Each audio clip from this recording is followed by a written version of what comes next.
Hi, everyone. I'm Scott Taylor, and welcome to the International Association for Near-Death Studies 2021 online conference. It's here you'll find the most reliable source of information on near-death experiences. I know you're having fun, finding value and connection from our 40th anniversary conference.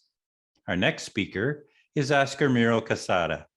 His presentation is entitled NDE, OBEs, and UFOs, Harbingers of Human Planetary Evolution. Before we get going, a couple of very quick announcements. The bookstore is open online 24/7 at virtualconference.iands.org. While you're there, check out the posters tab. There are 2 presentations that you may not want to miss. Reminder, you have 90 days to watch the entire conference. Just pick your favorite session and relax. You can watch the rest later. Oscar's talk will last about 40 minutes. There'll be a Q&A session at the end. Please put your questions in the Q&A function at the bottom of the screen. Now to our introduction. Oscar Miro-Quesada is a respected and internationally acclaimed shamanic healer and teacher. He is an earth-honoring ceremonialist and author. Don Oscar dedicates his life to the revitalization of Aboriginal wisdom traditions as a means of restoring sacred trust between humankind and the natural world. Don Oscar is a seasoned navigator of the non-ordinary states of consciousness and is well prepared to help people from all walks of life access realms of being through which multidimensional powers and forces are available for healing self, others, and our planetary ecosystem as a whole. His ceremonial work and shamanic apprenticeship programs have been featured on the Shift Network, Sounds True, CNN, Univision, A&E, Discovery Channel, and the History Channel's Ancient Aliens. We are honored that Don Oscar Miro-Quesada can join us today. Oscar, take it away. It's all yours.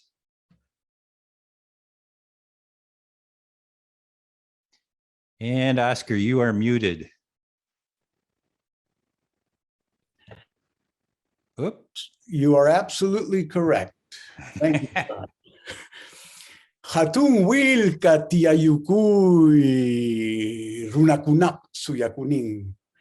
In the language of my ancestors, known as Quechua, which is spoken by the descendants of the Inca people of the Andes, what I just spoke is a greeting that loosely translates as sacred salutations, hope of the people, welcome into my heart.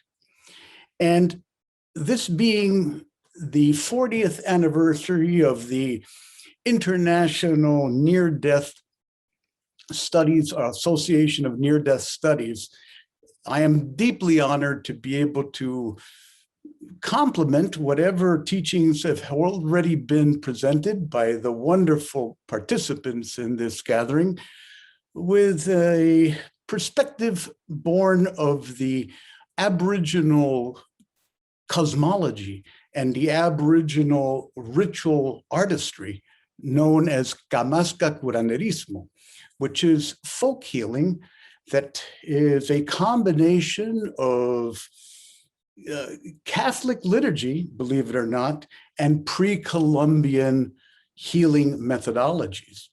Yet that is the foundation of the work that I do as a teacher and as a facilitator of transformation and change in the lives of people. And when I say that everybody participating in this gathering is the hope of the people, I mean it in this manner. Near-death experiences, like many anomalous phenomena that, thank God, this day and age is now becoming much more recognized as a viable approach to understanding who we are and what it means to be human, are moving into a field of great service to our planet. And in a sense, it's nothing new. For this type of phenomena, especially near-death experiences, are the originating foundation for what shamanic practice is about, and what a shamanic cosmovision or worldview is about. It is at the core and at the foundation of all religious experience, as well as journey work, ability to extend our consciousness beyond the encapsulated physicality in which we are.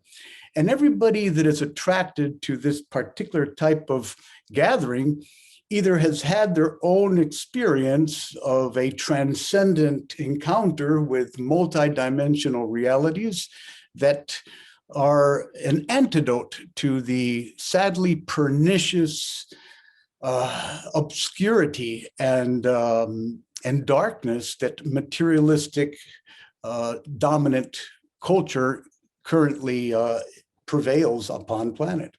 So therefore, out-of-body experiences, near-death experiences, transformative practices, as well as encounters with otherworldly denizens from these in-between liminal spaces or demonic realms, which we understand in today's lingo as either unidentified flying objects or ultra-terrestrials, are all denizens. They are all inhabitants of these very subtle realms of consciousness, as well as energetic dimensional levels of experience that have been accessible to human beings since time immemorial.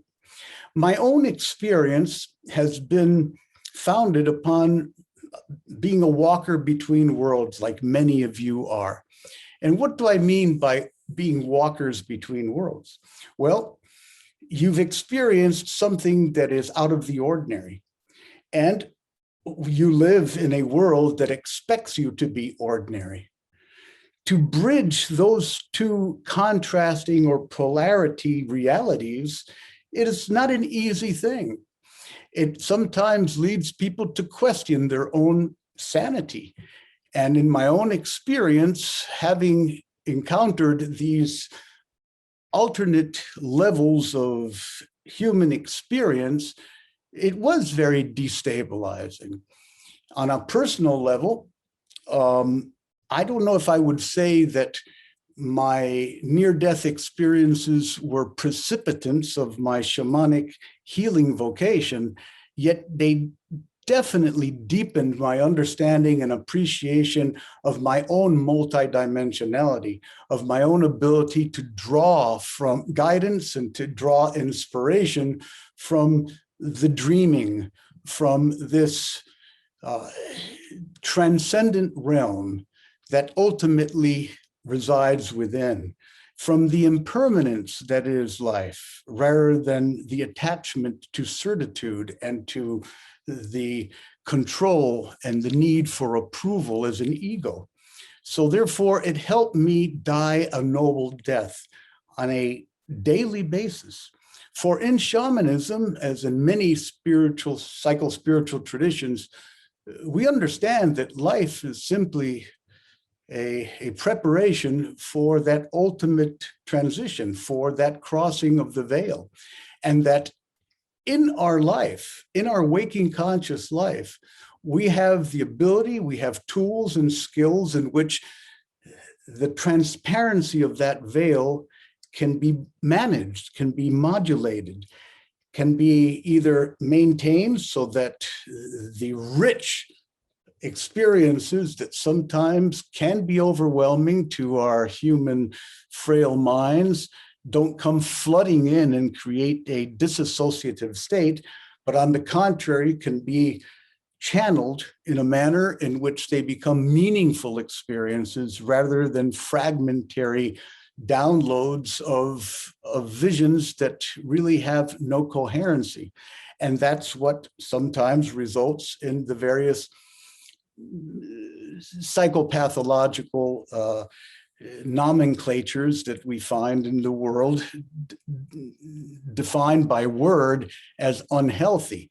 Yet in the shamanic ways of my people of Peru, we understand that a breakdown is actually a breakthrough, a rite of passage. And that encounter with these non-ordinary states of consciousness, no matter how destabilizing they may be in one's life, have an ability to offer us what is known as hambi, or medicine spirit, have an integrative function to them, have an opportunity to bring wholeness to where separation had existed, to allow us to reconnect with the sacred dimensions of life, if properly guided and offered a path that is life transformative in essence.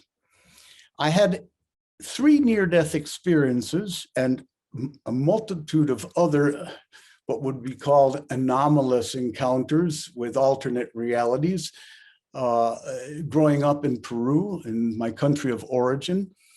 And the first one I really do not remember, but it was recalled to me by my father, who was a physician, and it was the result of becoming electrocuted at age 2 years old. The subsequent 2 near-death experiences, one at age 10, that was the result of hypoxia. I suffered from severe asthma as a child living in Lima, which is very conducive because of its cloudiness and contamination at that time to difficulties of a respiratory nature growing up, which resulted in me having to be taken to a 12,000-foot high area to live during my 5th grade of schooling, a place called Chosica, where to survive the asthma, because I was basically on IV dexamethasone, which is a cortisone, to be able to allow my alveola to open and breathe. So I was very frail. I could not go outside and play, and I was living in darkness. That was of value because it helped me develop a very rich inner life. At the same time, it limited my social ability to have a development like other children.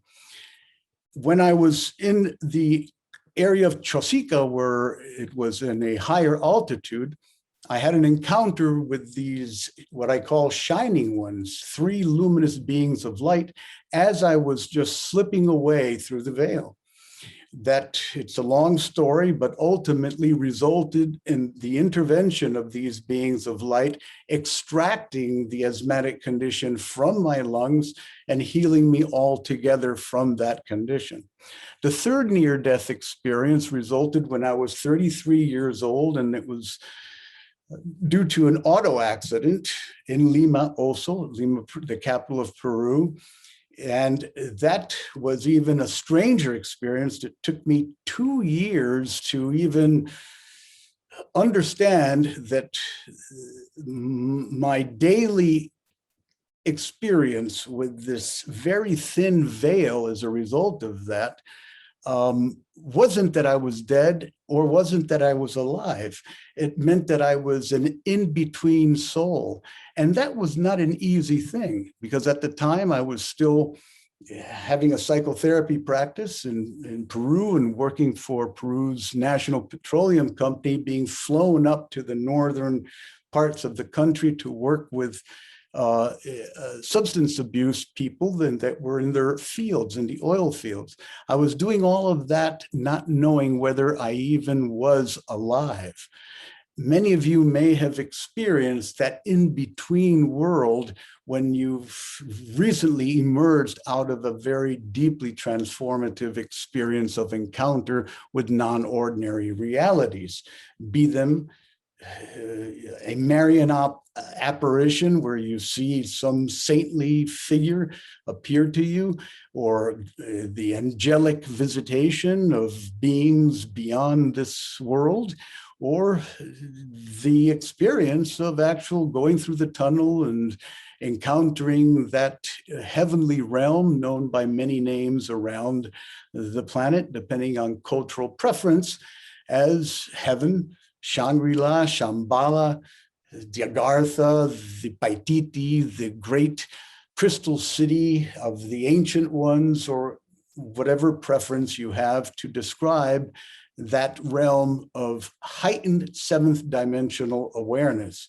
in which the most elevated, most refined vibratory frequencies of human consciousness available exist and can take form as beings that can assist one in integrating that experience of leaving body and inhabiting a new form. Therefore, all these experiences basically point to one simple thing, that yes, we are much more than what our social cultural conditioning has tried to hammer into us. And we are much more than just what our three-dimensional material, five sensorial apperception is capable of perceiving. So therefore, why not become an explorer of these alternate realities rather than a slave of the consensual reality that unfortunately the powers that be try to impose on us.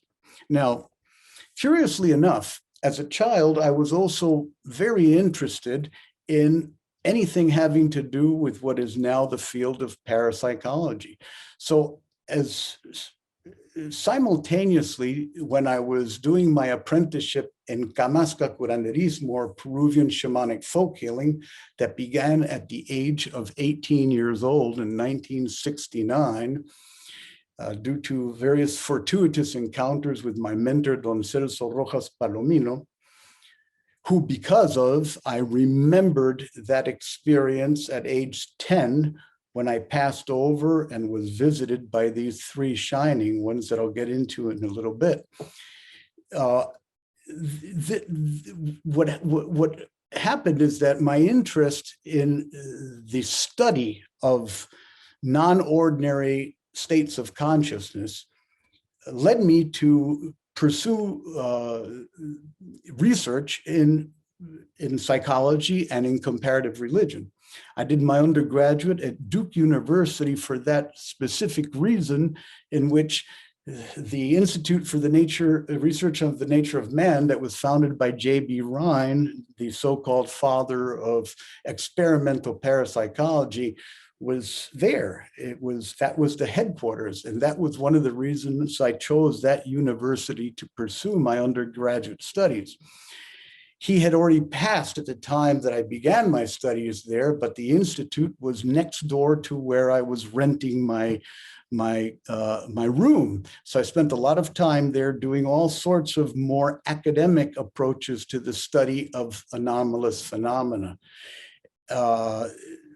Also, during that time, I had the great fortune of meeting William Roll, who was the legendary researcher in recurrent spontaneous psychokinesis that he linked to poltergeist phenomena through the Psychical Research Society that also was in Durham, North Carolina. There are famous studies at that time.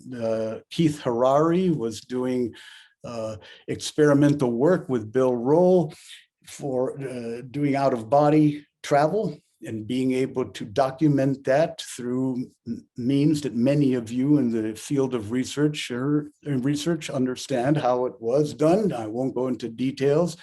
Yet I'm mentioning these things because as a result of my own experience breaking through the veil, I still had to have some sort of grounding in the sciences.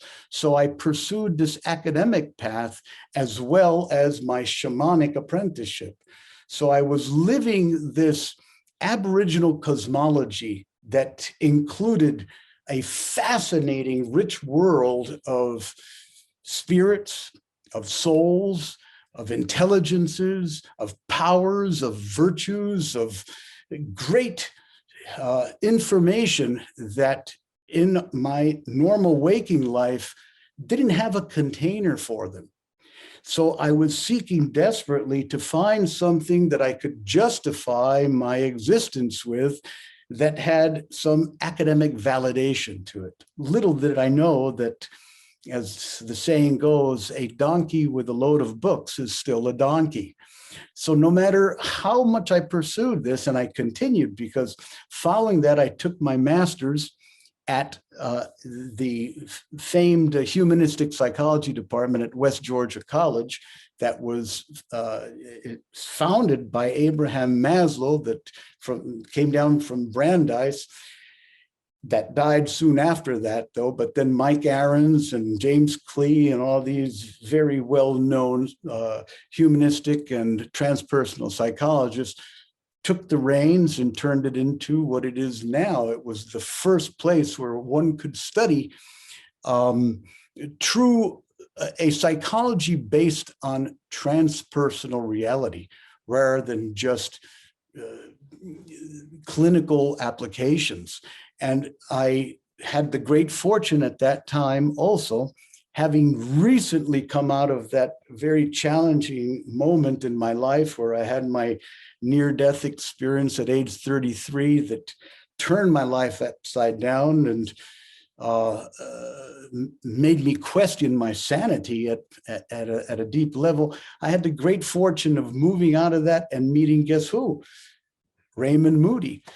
Good old Ray and I became very good friends because he was my office mate subsequently, because I became an adjunct faculty at the West Georgia College at that time, psychology department, that together with Bill Roll, with Mike Ahrens, with Ray Moody, and also with Bob Mazek, we created the Parapsychological Studies Institute, known as PSI, or Parapsychological Services Institute, known as PSI. Raymond was instrumental in my ability to integrate my experiences of what lies behind what I call the veil into a life that was meaningful. So I thank him very much. And all of that time, I was still doing my apprenticeship down in Peru with my mentor, Don Celso Rojas Palomino, which involved a very systematic approach to accessing these non-ordinary states of consciousness that all of you who have had a near-death experience know that you'll never be the same after encountering such a transcendent mode of knowing oneself as immortal in being, beyond form, fearlessly free to be, all worlds, times, and places that summon me. That is a little affirmation that really embodies and coalesces the understanding that marries the shamanic worldview, cosmology, with the current approach to near-death studies, in my humble opinion, recognizing truly that consciousness survives bodily death, that consciousness is a priori, that there's a primacy in it, that it exists before this material universe, that consciousness, known as Nuna or Yachaisaspa in the language of my peoples, is a pure cosmic awareness, not bound by space and time. And I'm not saying anything new that everybody in this conference isn't already aware of. The trick is how to individualize that experience of unlimited awareness and allow it to be a guiding light, a beacon for others in the world, an ability to open up a path of initiation, a rite of passage, not only for oneself as a soul, but for the anima mundi, the living soul of our earth, because the increment and plethora of near-death experiences being reported, both because of the access to information and that you find in the internet, but also because people are truly having more of them. And that is also related, of course, to the advances in science that can be in medicine that can keep people alive that otherwise would not have had the chance to come back from the other side. Yet I feel that there's, just like there's an increase in the sightings of ultra-terrestrial beings and their anomalous craft, and there's an increase also in the systematic approach to using out-of-body experiences as a means of traveling and of gaining information at a distance in a non-local sense of the word. All of these things are building up as one big portal, one big hyperspace tunnel, if you may, one passageway, one bridge that leads us as a human species to unite in a identity and an ethos and a sense of purpose and identity as spirit more than just as matter. And as such, able to integrate the wisdoms of the ancient ones, the Hermetic wisdoms, the Gnostic awarenesses, all of the great mystery schools of the ancient world that to this point had been relegated just to the libraries forgotten in time, are now experiencing a resurgence, are now once again becoming the sources of inspiration and of study for many, many people. We are experiencing on planet a true passage through space-time into a fifth dimensional field of human awareness and presence. These are my own reflections, my own understanding, and at the same time, I feel that fifth dimensional awareness is as simple as just extending yourself beyond the fourth dimension, which is duration of an object moving through space, which we call time. The fifth dimension simply is closing your eyes and going within and discovering that inner world. That is the within, and there is much more to be discovered through inner exploration, through the navigation of our intercellular, intergalactic space, than there is propelling ourselves into other planets and moons for attempted terraforming of these other worlds beyond the Earth as a desperate means of survival of a few. I have no problem with space exploration. As a matter of fact, I am a great proponent and I support it fully. Yet the purpose of it needs to be reframed, once again, in my humble opinion, that to leave this planet, we must first meet our own inner universe, our own inner cosmos, our own true home, which is being a two-legged passerby on this extraordinary planet known as Gaia Pachamama. So let me go ahead. These are a lot of words and these are a lot of concepts and a lot of visions that I'm presenting. Yet I'd like to just try to bring it all into a synthesis and remind you of a very simple wisdom adage spoken by Sakyamuni Buddha. And it goes like this: the only things that matter at the end of your life is how much you've loved, how gently you've lived, and how gracefully you let go of things that were not meant for you.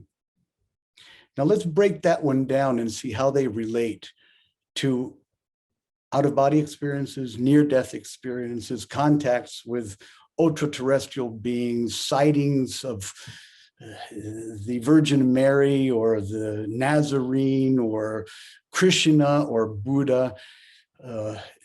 They're all part and parcel of being harbingers, pointers, way showers of a different way for humankind. Yet it all boils down to that universally shared experience of love that is at the foundation of everything in the universe. Now, what do I mean by love? Capital L, of course. Love is a primordial human yearning to care for something as much or more than for one's own self, one's own survival, one's own desperate need to exist as an isolated entity from the whole, where our connection with the sacred dimensions of life based on that separation is tarnished, is frayed, and ultimately is destroyed, which is reflected in the way of our current climatological and environmental crises. It is because of the lack of ability to extend our caring for something larger than ourselves, such as the great sacred web of life itself, that we have lost our way as humankind and are paying the consequences. Now, is there a solution? Well, there's no panacea, but there is something that we can all do, especially those of you that have visited the other side, that have been able to return from that visitation and been able to integrate that into your own service path. We can write many books, we can teach many classes, yet the most important medicine at this time, this rite of passage for our planet, is to teach love by the way we live. Teach love by the way we live. Those of you that have fresh in your consciousness the meeting of departed loved ones when on the other side, the transformation that occurred in which you were able to let go of your craving for control and approval, all of that is the death that we need. That is what needs to die. For really, as in the Gnostic teachings of the Paleo-Christians, as a matter of fact, the notion of if you die before you die, then when you die, you won't die, is the same teaching that we understand as researchers of near-death experience and other anomalous phenomena to be true for humankind as a whole. So here we are. We are here now, all one light within, capital W. In the shamanic traditions, we understand that aside from the natural ability that we have to maintain and sustain a relationship with a fifth dimensional level of awareness daily, because in our dream time at night, we are visiting that fifth dimensional plane of awareness. This is according to the shamanic traditions of my people of Peru. When we know that at that dreaming level, we are able to know that we're dreaming, commonly understood as lucid dreaming, and within that self-reflexive knowing awareness that you are in fact dreaming, able to change and manage the circumstances within the dream, that is sixth dimensional awareness. Seventh dimensional awareness is the ability to bring that skill of managing the dream circumstances into manifestation in the third dimensional plane. In other words, as we understand in shamanism, when your waking dream, this middle world experience, your sleeping dream, and your daydream, your imaginative faculties, your ability to capitalize on the power of imagination, all have the same elements within them. You're walking your medicine. And to have that medicine be a salve, a healing salve for the world, it takes offering it with unlimited loving intention. That's where the notion of munay, M-U-N-A-Y, comes in, which means unlimited love in Quechua, munay, deep compassionate feeling, true caring for something or someone other than yourself that deserves the same attention, the same recognition, and the same presence that you yourself received when visiting these transcendental states of awareness through your own experiences. Your example, your way of being in the world is the rite of passage, is the bridge that we are moving toward. No matter how dysfunctional the outside world seems to be at this time, there is a place of wholeness, of completion, of unified presence within every person's soul body, which is the same thing as consciousness. That is the sanctuary and refuge from the dissonance that is in the outside world. Therefore, the easiest step to connect is going within through simple meditation, through following our breath, yet always, like in the practice of Buddhist metta, in the path of the Bodhisattva, to do it by extending compassion out into the world as you sit in peaceful presence as a child of the universe. These, in a nutshell, are the teachings behind NDEs, OBEs, and UFOs as harbingers of a planetary rite of passage, an evolutionary awakening for humankind. Allow me to now return a bit to the place where it all began, for me at least. That fateful day up in the Andes of Peru, where I was 10 years old and had failed 5th grade because I could not go to classes because of my asthma. My father worked for the Institutes of National Health, a branch of the Ministry of National Health.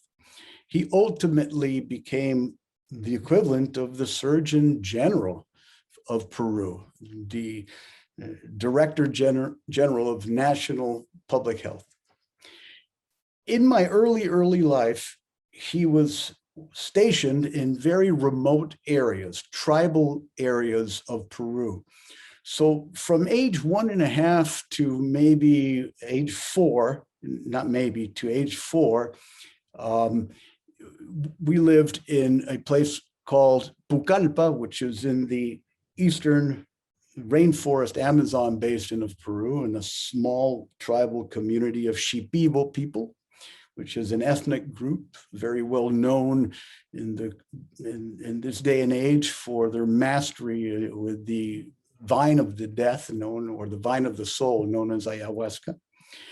Then he was stationed in Huaraz, which is in the central highlands of Peru, northern highlands of Peru, where the highest mountain peaks of Peru is, where the Apu Huascarán is, and then on the coast of Chiclayo, which is in the northern coast, where it is the cradle of Peruvian folk healing traditions known as curanderismo.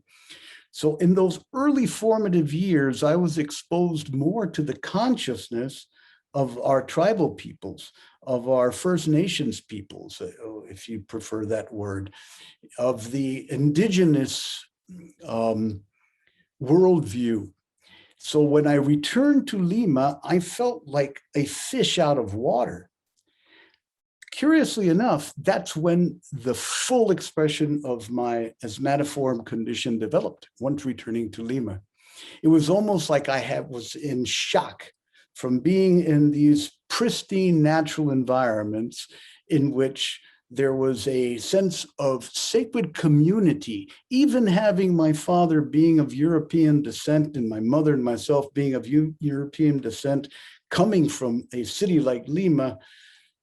We were welcome because my father was bringing public health services to them.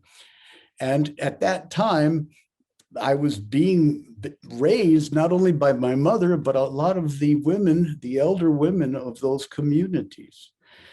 It was, in the little I can remember from those days, an idyllic situation. To me, there was no heaven except where I was living at the time.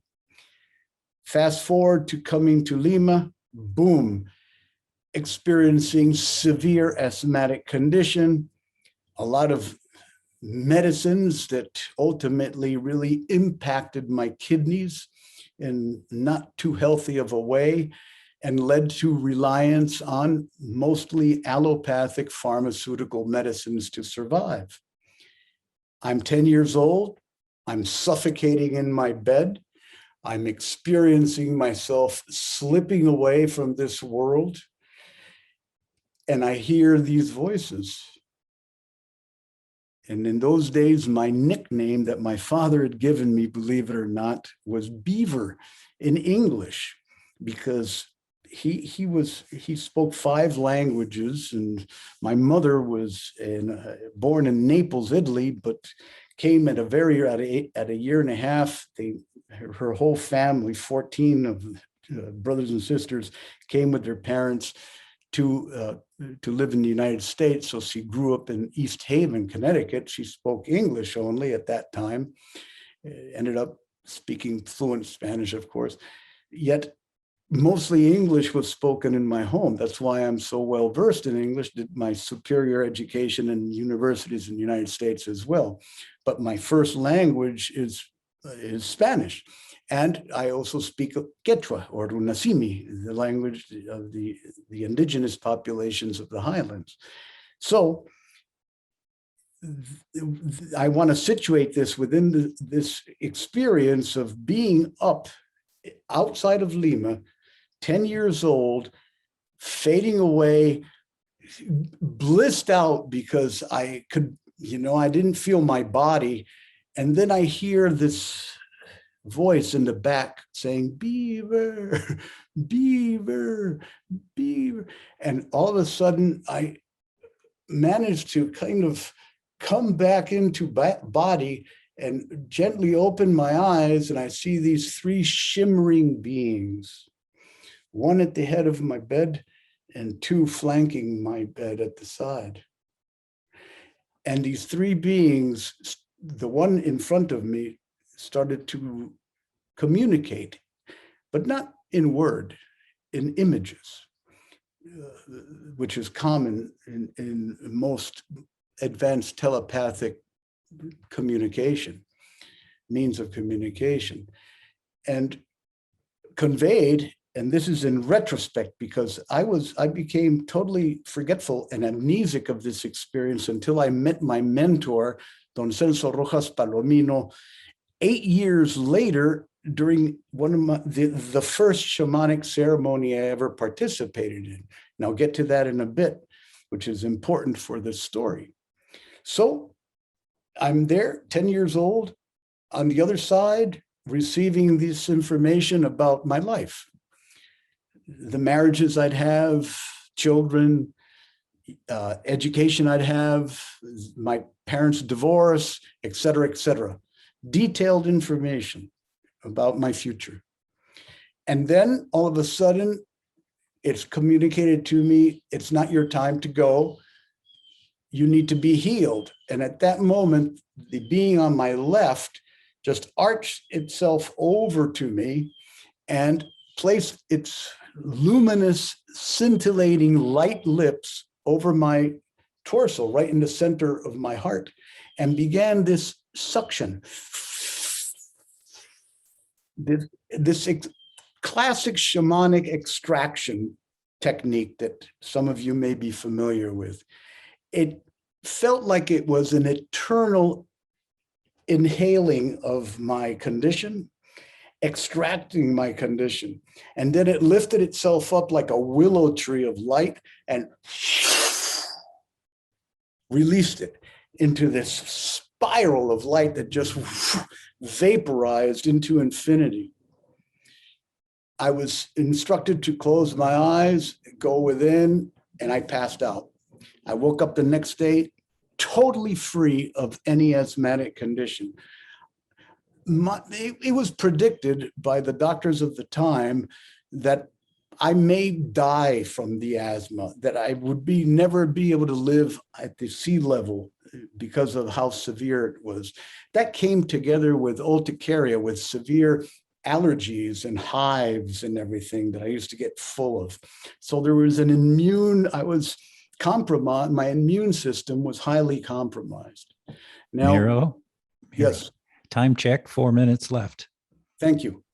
So as a result of that, I couldn't remember. We went back. I started my schooling. Everything was good. I was clear of asthma. Fast forward to 18 years old, my first encounter with my mentor, Don Celso Rojas Palomino, the shamanic elder, famed around the world. I have my first shamanic experience with him. Out of the middle of his altar ground, these three same beings of light emerge. And he looks at me. This is in the pitch dark. He looks over to me and he nudges me with his elbow. He says, "Do you remember them?" So just put yourself in that situation. And I remembered everything at that moment. It just flooded my consciousness. So here's somebody that I had just met that in the middle of this very exotic shamanic ceremony invokes the presence of these three beings that had cured me of my asthma at age 10, that made themselves present, and he was seeing them also. That turned my life upside down. And that was the motivating factor of why I went to Duke University, to Mitchell, and then to an Organization of American States Fellowship at Emory University, and became involved in near-death research. Thank you for allowing this little story, and I hope some of the questions and answers may further elucidate any insights you may have. Miro, do you know if aliens are from the light? I find it extremely interesting that these evolved beings have never brought harm to us on Earth. Well, from my own personal experience, having been part of a contactee group in Peru called the Rama Mission, the beings that we know as the elders, los hermanos mayores, or our elder brothers, are all very angelic in nature. They are all motivated by love. As a matter of fact, the saying is, Rama es amor, Dios es, Rama es amar, Rama is to love. And if you look at R-A-M-A and do it backwards, A-M-A-R, it means to love in Spanish. So it is a love-based Christ consciousness field of human awareness that manifests as these beings from primarily the constellation of Orion, that have a base in Ganymede known as the Crystal City, which when in astral journeys you visit are all beings of light. Yes, they are all luminous beings. That's my own experience. I just can't, I prefer not to conceive of anything that is that loving as having an intention that is going to be destructive, of course. Oh, you should see the chat section here. There's about 50 people who say, "We love you, Oscar." So congratulations. And I'd like to just end this with a lovely note that said, "I am an NDE, STE, astral traveler to other realms, but those happen when I'm in meditation. After you speaking for only 10 minutes, my environment half transformed into another realm. I saw hundreds of guides, angels, and spirit animals surrounding you, listening to your talk. And I saw and felt tremendous energies and light emitting from you. It was all so powerful and beautiful. On top of your very enlightening and heartfelt talk, thank you so much for your compassionate light and shining it on others." I can't say it any better than that. Thank you, Miro. This has been a wonderful 50 minutes, and there are lots of folks who would love to hear more from you. And thank you again for being with us and your gift to the world. It's an honor. Adios. Adios.